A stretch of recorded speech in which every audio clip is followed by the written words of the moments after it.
तस्वीरों में साफ तौर से देख पा रहे होंगे कि यहाँ पे तमाम महिलाएं और पुरुष बैठे हुए हैं। मैं आपको बता दूं कि ज़मीन विवाद मामले में मुन्नी लाल जी की हत्या हुई है। मौर्य समाज से आते हैं। सबसे खास बात यह है कि जिस जगह पे मैं आपको दिखा रहा हूँ, जहाँ पे लोग धरना प्रदर्शन कर रहे हैं, प्रधानमंत्री का संसदीय क्षेत्र है बनारस। जमीन मामले में हत्या न हो, इसके लिए योगी जी का सख्त आदेश है। जब से देवरिया में 5 लोगों की हत्या हुई है जमीन मामले में, तब से योगी जी के सूबे के मुखिया का फरमान है कि किसी भी तरह से अगर ज़मीन विवाद होगा तो सबसे पहले अफसर नापे जाएंगे। लेकिन यहाँ पे ज़मीन विवाद भी हो चुका है, हत्या भी हो चुकी है, और सबसे खास बात यह है, बड़ी बात, कि 2 हफ्ते बीत जाने के बावजूद भी अभी तक उचित कार्रवाई नहीं किया गया है। यहाँ पे तमाम लोग बैठ के जो है कि न्याय की गुहार लगा रहे हैं। तस्वीरों में आप साफ तौर से देख पा रहे होंगे कि शास्त्री घाट पर लिखा हुआ अनिश्चितकालीन धरना प्रदर्शन। हत्यारों को फांसी दो, 50 लाख का आर्थिक सहयोग दो और साथ में एक आर्म लाइसेंस दो। मतलब आज समाज जो है कि इस तरह से पहुंच चुका है कि न्याय पाने के लिए, जिस उत्तर प्रदेश में लोग कहते हैं कि प्रशासन जो है एक्टिव है, अन्याय नहीं होगा, योगी जी चिल्ला चिल्ला कर कहते हैं, बड़ी बड़ी मंचों से कहते हैं, चुनाव में लगातार कहे हैं कि पुलिस प्रशासन एक्टिव है, गरीबों की सुनवाई होगी। ये तमाम एक ही समाज के लोग हैं, मौर्य समाज के लोग हैं यहाँ पे मौजूद। सबसे बड़ी बात यह है कि आज जो है 45 डिग्री का तापमान है। इस तापमान में लोग बैठे हुए हैं। अभी तक प्रशासन ने क्या कार्रवाई किया है, प्रशासन इनसे मिली है कि नहीं मिली है, अब तक यहाँ पे जिम्मेदार पद पर बैठे अधिकारी या नेता इनसे आकर मिले हैं कि नहीं, यहाँ पे कुछ लोगों से बातचीत करते हैं और सारे मामले को विस्तार से जानने का प्रयास करते हैं। जी, अपना परिचय बताइए। भारती मौर्य, राष्ट्रीय अध्यक्ष मंडल भारतीय राष्ट्रीय। जी, अभी आपके समाज के मुन्नी लाल जी हैं, उनका हत्या हुआ, क्या मामला था? बेहद निंदनीय घटना है और दबंग और बदमाश परिवार जो जिसके खिलाफ कई सारे FIR दर्ज भी है और क्रिमिनल हिस्ट्री भी है। उसने ज़बरदस्ती मतलब इनकी ज़मीन पे कब्जा करना चाहा, बना बनाए मकान को, हाँ, बने बनाए मकान को तोड़ करके कब्जा करना चाहा। मैं देख कर गया वहाँ पे और इन लोगों ने विरोध जताया कि भाई मेरी ज़मीन है, मेरी रजिस्ट्री ज़मीन है, हमारे कब्जे में है, तो इस पर क्यों? तो उसने बाहर से गुंडे बुलाकर 10, 12, 15 लोगों के साथ आक्रमण कर दिए। कुछ के मुंह बंधे हुए थे और कुछ के मुंह खुले हुए थे। तो कौन आरोपी कौन है? आरोपी दुबे परिवार का जो 2 बंदे मेन हैं, एक राजा राम दुबे नाम है उसका और दूसरा गोविंदा। तो विवाद की स्थिति कहाँ बनी और किसकी मौत हुई, कौन कौन घायल हुआ? परिवार के सारे लोग घायल हैं, महिलाएं भी घायल थी बुरी तरीके से। अच्छा, महिलाओं को भी पीटा अरे गया? बुरी तरीके से यहाँ बैठे हैं, आप इंटरव्यू लीजिए, बताएंगे सारी चीज़ें आपको क्या क्या हुआ। और पिताजी को तो इतनी बुरी तरीके से मारा भाई साहब, उनका बैक साइड का पीठ देखोगे ना तो रोना आ जाएगा। मैं तो कल देख करके बहुत परेशान हूँ, ये अभी तक मुझे पता तक नहीं। इसमें हत्या भी हुई है? हत्या पिताजी की तो हत्या मार मार के कर दी, उसी समय वो मर गए थे, बस अस्पताल उनको ले जाना था खाली ट्रीटमेंट के लिए। अच्छा, जमीन विवाद में हत्या हुई है। हाँ, जमीन प्रशासन ने क्या किया? प्रशासन आँख मिचौली का खेल खेल रहा है, जो खेलता आया है। मुकदमा दर्ज हुआ है, इनके खिलाफ भी मुकदमा दर्ज हो गया, 307 उसके खिलाफ भी और इनके खिलाफ भी। मतलब ये देखिए, जो मारने वाला है उसके खिलाफ तो दर्ज करना उनकी नैतिक जिम्मेदारी है, और जो मार खाने वाला है उसके खिलाफ भी, ताकि ये दोनों मामला आगे चल करके डिफ्यूज हो जाए। क्रॉस केस किया गया? क्रॉस केस किया गया है। ये राजनीतिक मतलब एक खेल है पुलिस वालों का। तो इसमें जिम्मेदार, सबसे बड़ा जिम्मेदार कौन माना जाता है? जिम्मेदार सबसे बड़े तो योगी आदित्यनाथ जी हैं, और उसके बाद उनका सिस्टम जो प्रशासन है, जो मतलब क्या कहते हैं, प्रशासन के नाम पे और राम राज के नाम पे, भगवान के नाम पे, श्रद्धा के नाम पे देश को लूट घसोट रहा है, खा रहा है। और ये बताइए कि जब जमीन विवाद में इसके पहले भी तो पुलिस को आप लोगों ने आगाह किया होगा कि कुछ गुंडे माफिया हमारे घर पे कब्जा करें, तरह। हाँ, पुलिस वालों की इन्फॉर्मेशन मिली, लेकिन पुलिस वालों से उसका एक दोस्ताना संबंध था। मतलब एकदम समझ लो मौसेरा भाई, क्योंकि जो ये घटना हुई वो पुलिस वालों के सामने ही हुई। अच्छा, वो मारपीट पुलिस वालों के सामने हुई है? पुलिस वालों के सामने हुई है। ये सबसे बड़ी और निंदनीय चीज़ तो ये है। तो कैसे हो सकती है आप सोचिए, अगर वो लंगोटिया यार नहीं होते तो कैसे मारपीट ये हो जाती। और पुलिस अपने अगर रोल में आ जाए तो हमारे आपकी हिम्मत नहीं होगी उनके सामने बोलने की, लेकिन पुलिस अपना रोल भूल गई। किस गांव का मामला? ये बेनीपुर महेश पट्टी मिर्जापुर और मिर्जापुरा थाना है, बाकी यही वाराणसी का।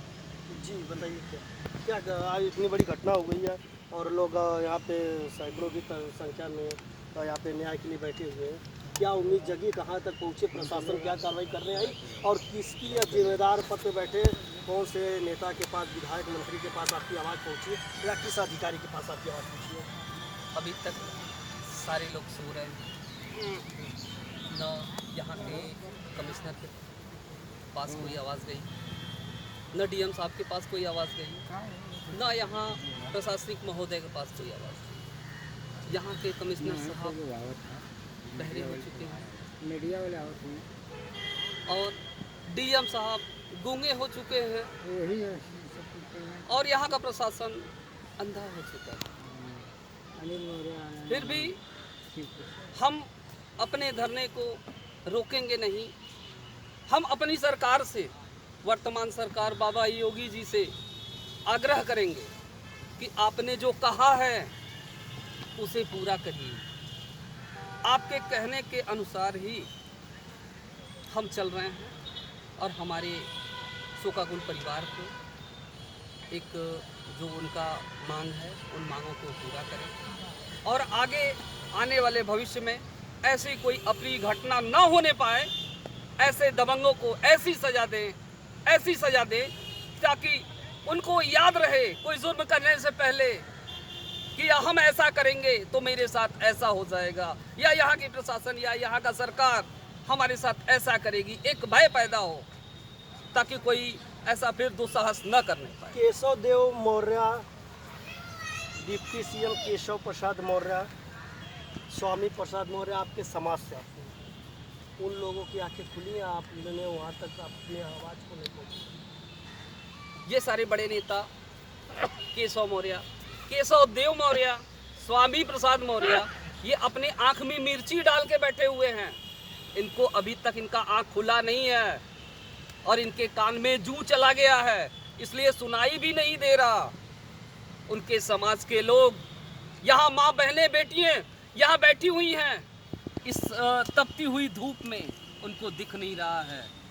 तो इसलिए मैं उनसे क्या गुहार लगाऊं, वो अपना बचा लें, वो अपने आप को एसी में छिपा लें, वही बहुत है। अनिश्चितकालीन धरना आप लोग कल से बैठे हुए हैं? जी जी, परसों से बैठे हुए हैं, तो अभी तक प्रशासन आया? प्रशासन नहीं आया अभी तक। आएगा भी कैसे जब प्रशासन अंधी हो चुकी है। एक मृत परिवार के परिवार सदस्य जो मर चुके हैं उनके नाम से भी प्रशासन ने एफआईआर दर्ज किया है, तो वो कैसे आ सकती है? किस मुद्दे पे आएगी, किस बेस पे आएगी? तो आप लोग पुलिस पर भी, प्रशासन पे आरोप लगा रहे हैं? पूरा आरोप लगा रहे हैं, पूरा आरोप लगा रहे हैं। भाई वो पेपर कहाँ है? एफआईआर की कॉपी दीजिए। मृत परिवार के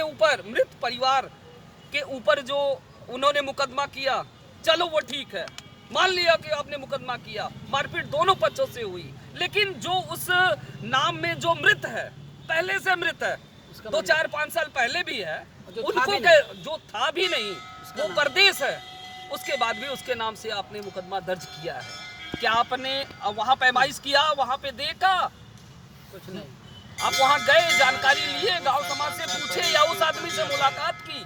उसको बिना जानकारी के केवल टेबल पे बैठ के, क्योंकि प्रशासन को तो दिख नहीं रहा है, वो अंधा हो चुका है, तो केवल कलम चलाता गया और लिखता चला गया और अपना फरमान सुना दिया।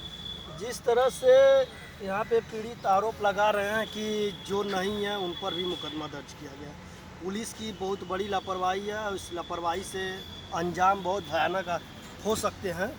अभी आइए, यहाँ पे कुछ महिलाएं भी घटना इतना भयानक हो रहा था, आखिरकार ये महिलाएं यहाँ पे क्या होती हैं, किनके सामने घटना हुआ है? आपने जब वहाँ पे लड़ाई हुई, 12 तारीख का मामला है, तो उस वक्त आप हाँ, इनका हाथ कैसे टूटा है? हम लोग उनको गए थे, हम लोग बचाने गए थे, उनको भी मारे। अच्छा, जो आपको से मारपीट किए हैं, उनके घर से आपके घर की दूरी कितनी थी? लगवा सामने है। मारने वाले उनके घर के थे कि बाहर से बुलाए गए थे? बाहर से बुलाए गए थे। क्या नाम है आपका? आशा मौर्य। आप कौन है? मैं उनके बहू हूँ बड़ी। अच्छा, आप बहू हैं। हाँ। आपके ससुर का मतलब हत्या हाँ, हुआ मेरे है? ससुर हत्या हुआ है। अच्छा, तो उस वक्त जब मार और पीट उठ हुआ तो पुलिस आई थी? पुलिस के सामने हुआ था, पुलिस खड़ी थी, उसके सामने मारे थे।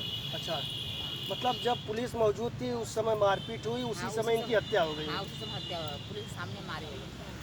अच्छा, अब पुलिस ने तत्परता दिखाते हुए आप